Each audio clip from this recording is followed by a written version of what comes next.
Mga bro, mukhang seryoso na ang Philippine Coast Guard sa pagpapalakas ng kanilang depensa.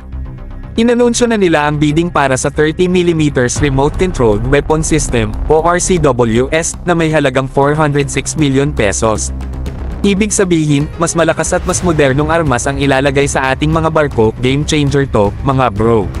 Sa laki ng budget, malamang sa dalawang Magbanua-class patrol vessel, ang BRP Gabriela Silang, at ang paparating na 60-meter Multi-Role Response Vessel, o MRRV, unang ilalagay ang mga RCWS.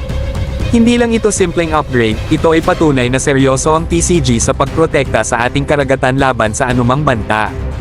Pero hindi lang yan, mga bro. Ang tanong ngayon, isasama rin kaya ang RCWS na to sa 5 OPVs na bibilhin sa ilalim ng MSCIP 3? Kung mangyari yan, ibig sabihin lahat ng major PCG ships natin magkakaroon ng advanced remote controlled firepower. Malupit, di ba? Ito rin ay nagpapakita ng commitment ng gobyerno na gawing mas lehitimong enforcement force ang PCG. Hindi lang sila pang rescue at environmental protection, handa silang harapin ang kahit anong puwersang magtatangkang umabuso sa ating territorial waters. Dapat nating suportahan ang ganitong mga modernisasyon, mga bro. Kung gusto nating igalang ang ating maritime law enforcement, dapat may tapang at armas tayo para ipatupad ito. Dapat lang na hindi lang sa numbers lumalakas ang PCG, kundi pati sa capability. Mga bro, unti-unti nang nagbabago ang laro sa ating karagatan.